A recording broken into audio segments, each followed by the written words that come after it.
Welcome to Week 2. The ethical, legal, and theoretical foundations of professional nursing are the topics for this week. This week we will discuss how nurses can help clients clarify their values to facilitate ethical decision-making. The Professional Code of Ethics will be examined, and the uses and limitations of the professional codes of ethics will be discussed. Common bioethical issues currently facing healthcare professionals will be presented, and ways in which nurses can enhance their ethical decision-making abilities will be analyzed. We will discuss how the Nurse Practice Acts direct nursing and discuss essential legal aspects of malpractice, informed consent, adverse event reports, DNR orders, euthanasia, and death-related issues. We will also look at worldviews and knowledge development in nursing. Theory and conceptual frameworks allow the organization and linking of data in the building of a body of knowledge for nursing. The development of theoretical foundations for professional nursing practice will be presented.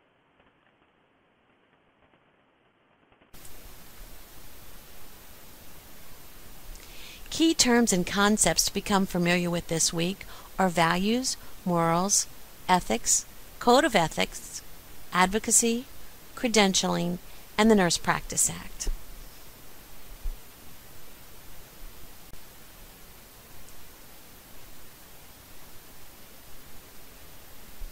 Chapter 4 covers the ethical foundation of professional nursing.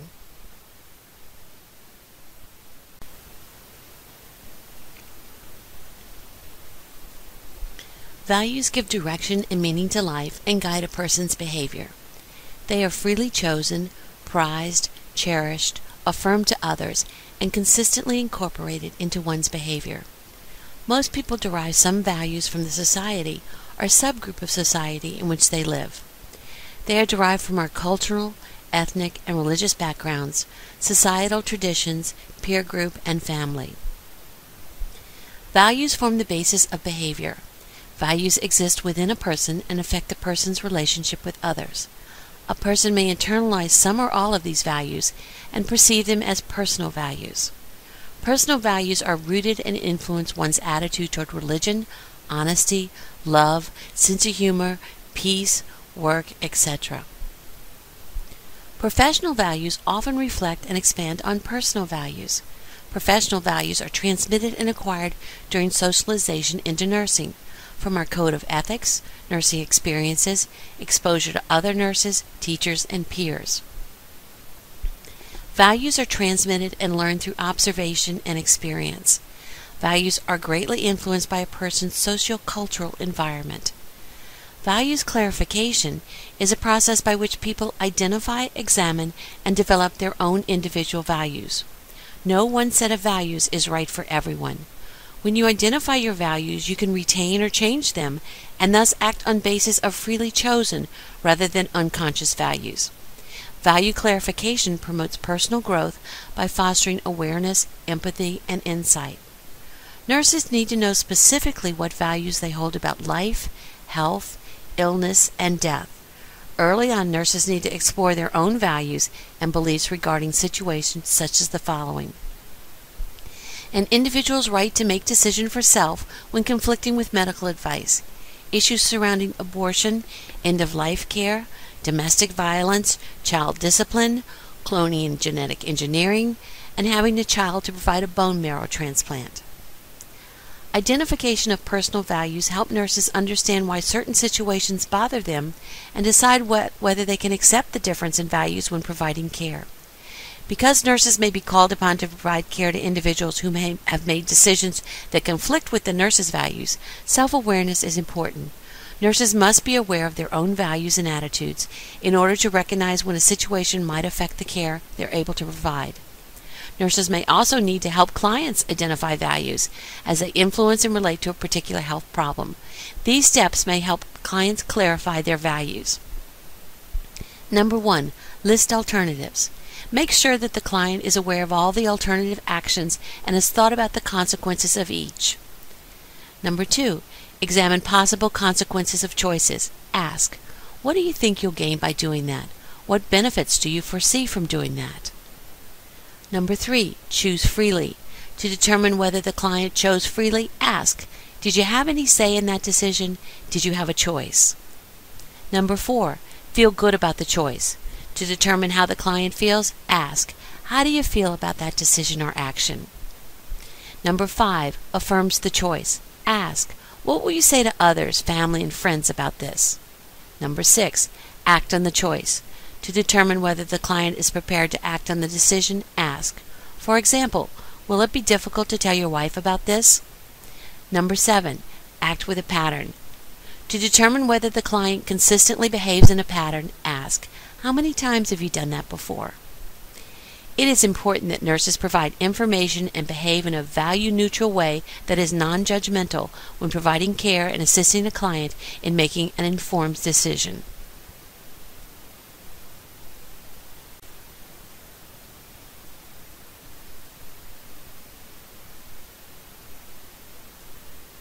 Morality, or morals, is similar to ethics. Morality usually refers to an individual's personal standards of what is right and wrong in conduct, character, and attitude. Morals are private and personal and form the principles and rules of right or wrong conduct. Ethics usually refers to the moral standards of a particular group, such as nurses, and are professionally and publicly stated.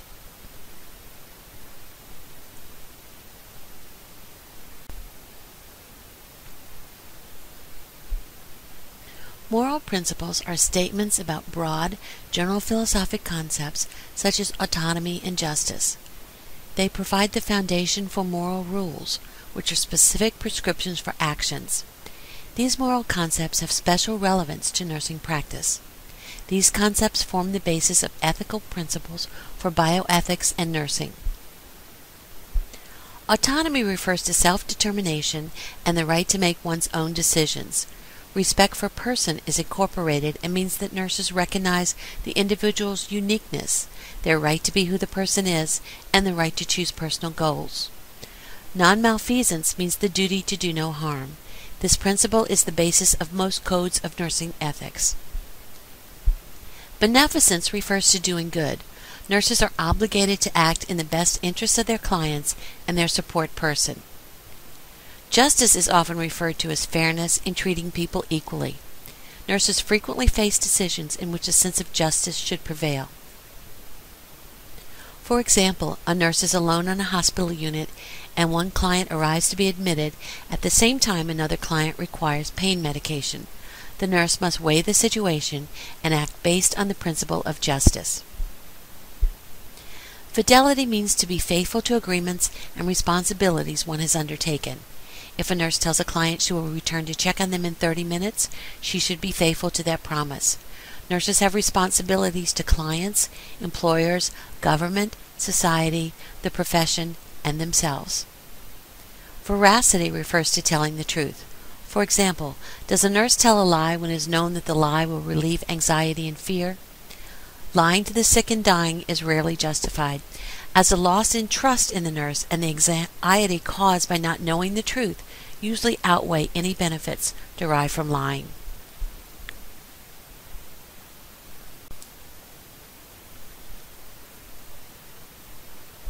The term ethics has many meanings. It refers to a method of inquiry that assists people to understand the morality of human behavior. It is a way of looking at or investigating certain issues about human behavior. It can also refer to the practices, beliefs, and standards of behavior of a certain group. A code of ethics is a formal statement of a group's ideals and values. It is a set of ethical principles that is shared by members of the group and reflects their moral judgments over time and serves as a standard for their professional actions. These standards are described in the group's Code of Professional Conduct. Nurses are accountable for their ethical conduct. In 2004, the American Nurses Association published the revised Scope and Standards of Practice with Standard 12 relating to ethics. The revised Code of Ethics for Nursing with Interpretive Statements was published in 2001 by the International Council of Nursing. The Code of Ethics for Nursing provides a succinct statement of ethical obligations and duties of every individual who enters the nursing profession. It is the profession's non-negotiable ethical standards and is an expression of nurses' own understanding of its commitment to society.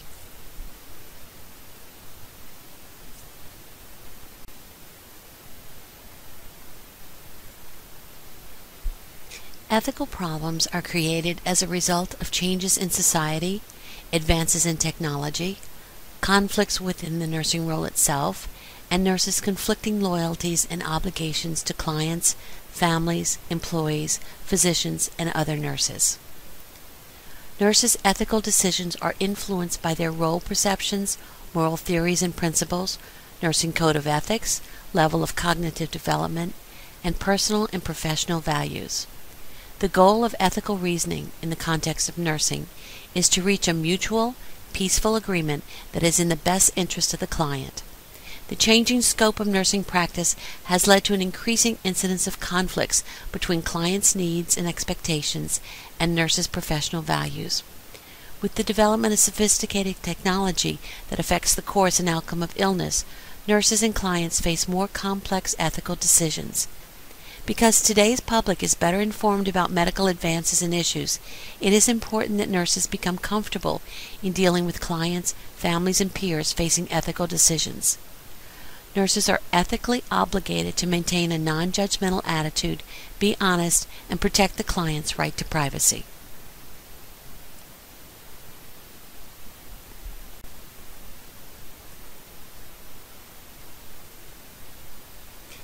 There are several strategies to help nurses overcome possible organizational and social constraints that may hinder the ethical practice of nursing and create moral distress for nurses. The following strategies encompass areas of education, administration, practice, and research. Become aware of one's own values and ethical aspects of nursing situations. Most nursing programs include information about ethical topics. Continuing education helps practicing professionals learn about ethics. Be familiar with Nursing Code of Ethics. The content and intent of these codes focus on supporting nursing practice based on ethical principles. Understand the values of other healthcare professionals. An understanding of the values that other healthcare professionals hold enables nurses to appreciate and respect values, opinions, and responsibilities similar to and different from their own. Participate in ethics committees. Because nurses have more contact with the client and family than other members of the healthcare team, they know the client better and have access to special kinds of information not available to other healthcare professionals. Nurses offer unique perspectives that can greatly improve the quality of the ethical decisions made in healthcare settings. Participate in or establish a nursing ethics group. A nursing ethics group can address the specific ethical issues of nursing practice and explore ethical choices nurses consider on a daily basis. Nursing ethic committees also can provide an opportunity for nurse-to-nurse collaboration, facilitating effective cooperation among nurses and increasing nurses' power or capacity to produce change and to implement the care they believe to be most beneficial to clients. Participate in or establish educational ethic rounds. Ethic rounds help all those involved to articulate their own view, encourage discussion of value conflicts, and help individuals apply decision-making skills.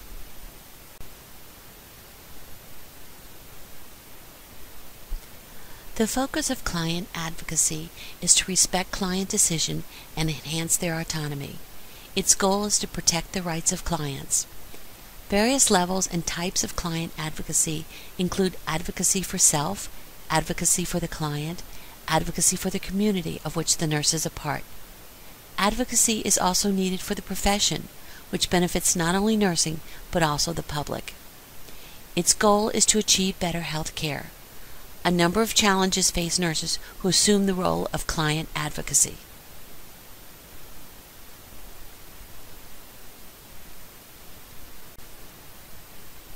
Chapter 5 deals with the legal foundations of professional nursing.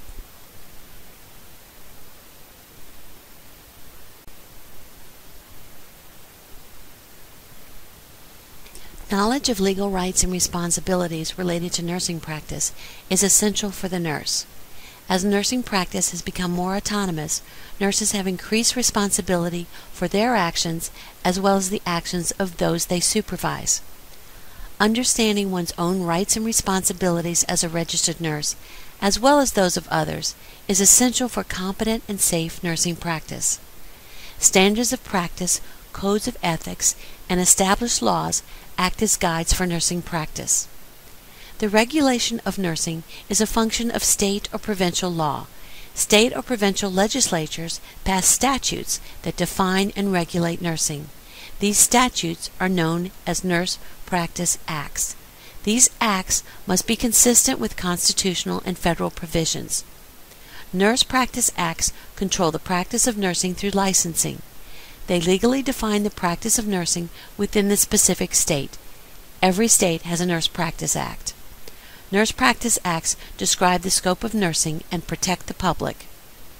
They set the requirements for licensure, including educational requirements, and they describe the legal titles and abbreviations that a nurse can use. The state authority that has responsibility for the regulation of nursing practice within a state is the State Board of Nursing. The boards of nursing are authorized to develop administrative rules, regulations, and responsibilities related to the Nurse Practice Act and to enforce the rules to obtain and maintain licensure. Nurse Practice Acts usually define the authority of the Board of Nursing, its composition, and its power.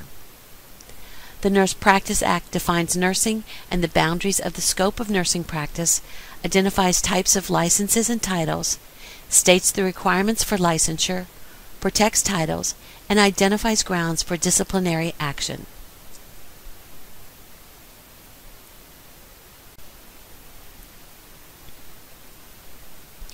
Credentialing is the process of determining and maintaining competence in nursing practice.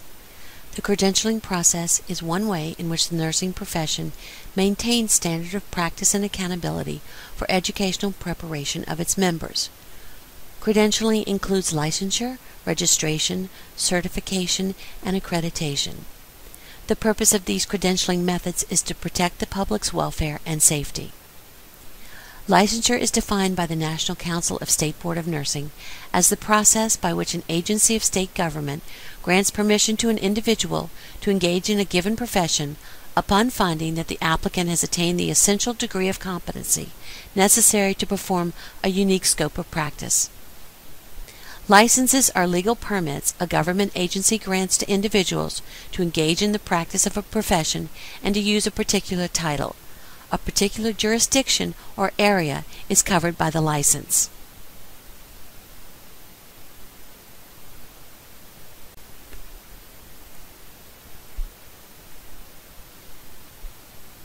Malpractice is defined as professional misconduct or the failure to meet the requisite standard of care. Elements of proof of nursing malpractice are duty to provide care, breach of duty, injury to the client, and a causal relationship between the breach of duty and the client's injury. Nursing situations in which negligent actions are most likely to occur are medication errors, burning of a client, client falls, and failure to assess and take appropriate action. According to the law, if something was not properly documented, then the responsible party did not do whatever needed to be done. Nursing documentation needs to be legally credible.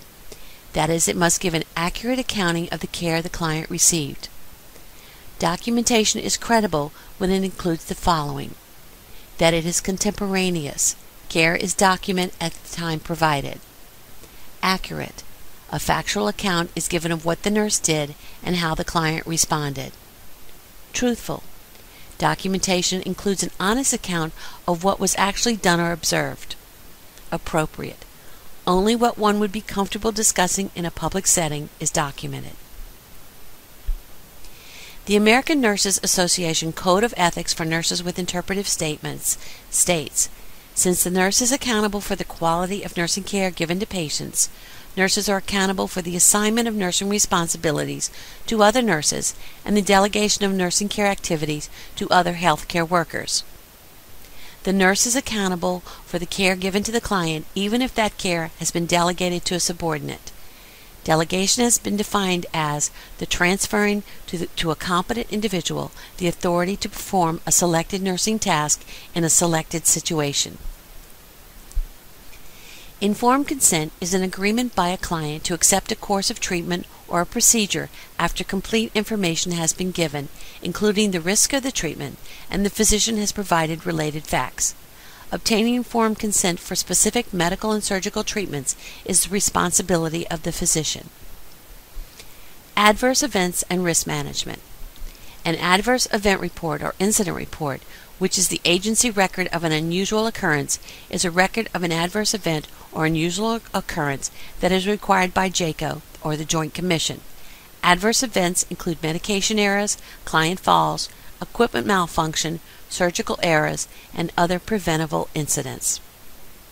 Wills are a declaration by a person about how the person's property is to be disposed after death. Nurses may witness wills, although most agencies have policies that nurses not do so. For a will to be valid, the following conditions must be met. The person making the will must be of sound mind, and the person must not be unduly influenced by anyone else.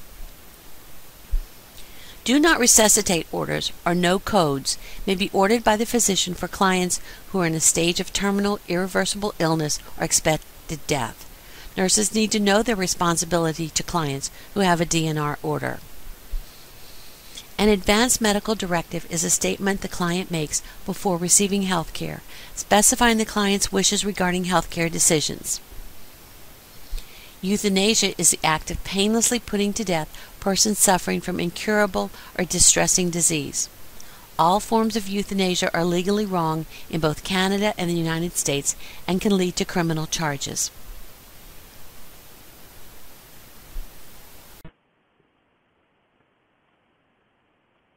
Chapter 6. Chapter 6 covers the theoretical foundations of professional nursing.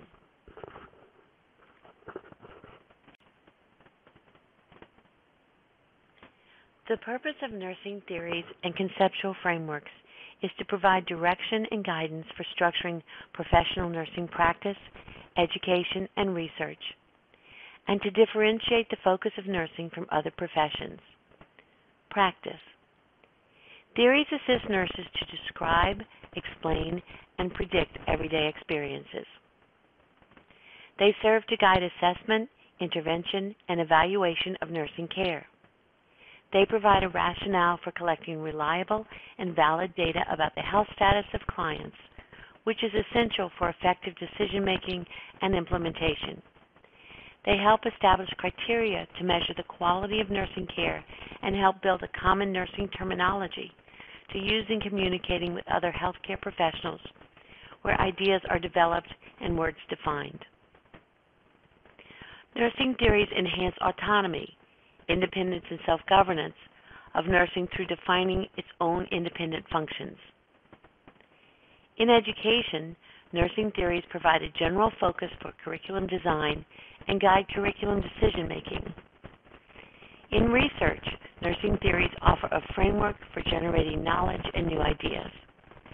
They assist in discovering knowledge gaps in the specific field of study and offer a systematic approach to identify questions for study, select variables, interpret findings, and validate nursing interventions.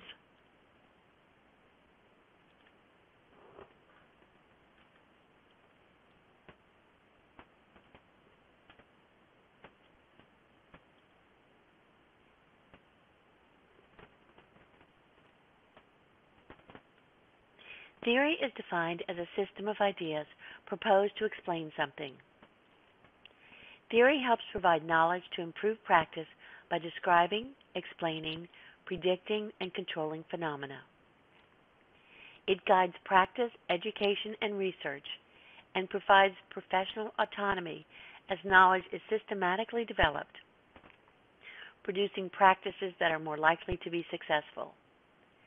The study of theories help nurses develop analytical skills and critical thinking ability.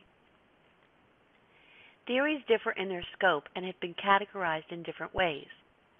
One of the categorization schemes divide them according to scope using philosophies, models, grand theories, and middle-range theories. Our philosophy looks at the nature of things and aims to provide the meaning of nursing phenomena.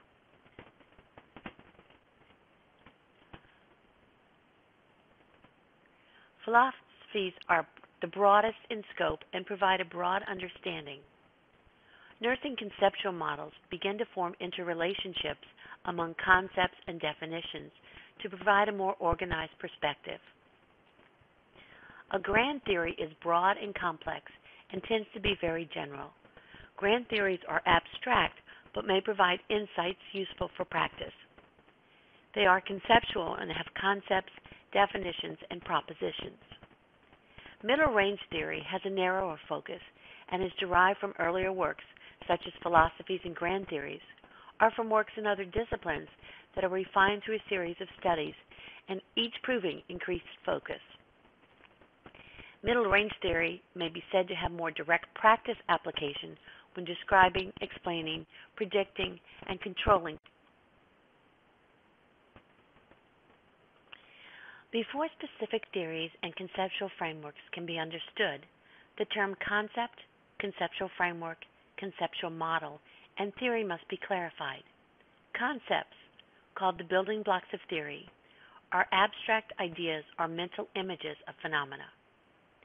Concepts are words that bring forth mental pictures of the properties and meanings of objects, events, or things. Concepts may be readily observable or concrete, or indirectly observable or inferential, or non-observable or abstract. 4 concepts have been identified as the metaparadigm in nursing, the most global philosophical or conceptual framework of a profession. The term originates from 2 Greek words, meta, meaning with, and paradigm, meaning pattern. The 4 concepts of nursing are person, environment, health, and nursing. Person or client is the recipient of nursing care and includes individuals, families, groups, and communities. Environment is the internal and external surroundings that affect the client, including people in the physical environment, such as family, friends, and significant others. Health is the degree of wellness or well-being that the client experiences. Nursing are the attributes, characteristics, and actions of the nurse providing care on behalf of or in conjunction with the client.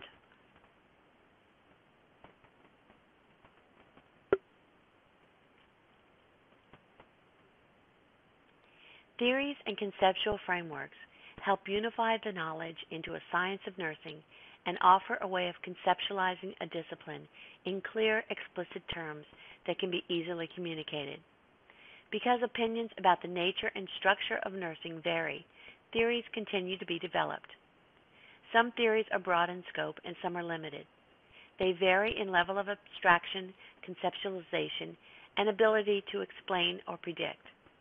Nursing theories have been developed by nurses who work, in most instances, involved in their own graduate education at the time when there were few doctoral programs in nursing. Therefore, there were studies in related fields, and consequently, developing theories were influenced by and borrowed from disciplines such as anthropology and sociology and applied to nursing.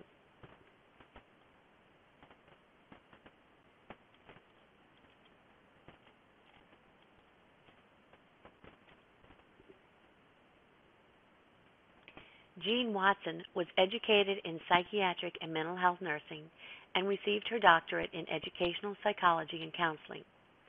Watson believes the practice of caring is central to nursing. It is a unifying focus for practice. 2 major assumptions underlie human care values in nursing.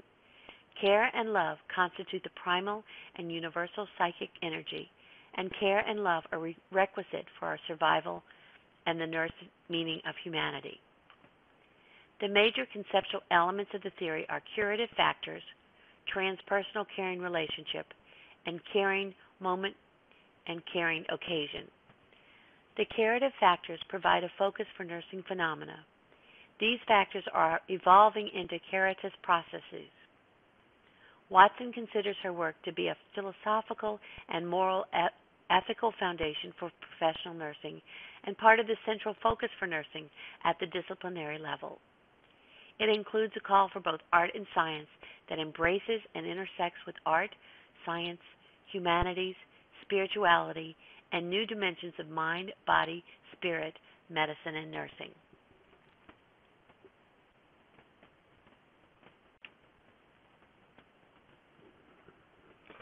Madeline Leiniger, a well-known nurse anthropologist, has written extensively on transcultural nursing concepts and is a proponent of the science of human caring. She postulates that caring and culture are inextricably linked. She defines transcultural nursing as a major area of nursing that focuses on a comparative study and analysis of different cultures and subcultures in the world with respect to their caring behaviors, nursing care, health values, beliefs, and patterns. The goal of transcultural nursing is to develop a scientific and humanistic body of knowledge in order to provide culture-specific and culture-universal nursing practices. Essential to her theory is the belief that cultures have differences in their ways of perceiving, knowing, and practicing care, but there are also commonalities among care among cultures. Thus, her theory focuses on diversity. Leiniger believes that the goal of healthcare personnel should be to work toward an understanding of care and the values, health beliefs, and lifestyles of different cultures, which will form the basis for providing culture-specific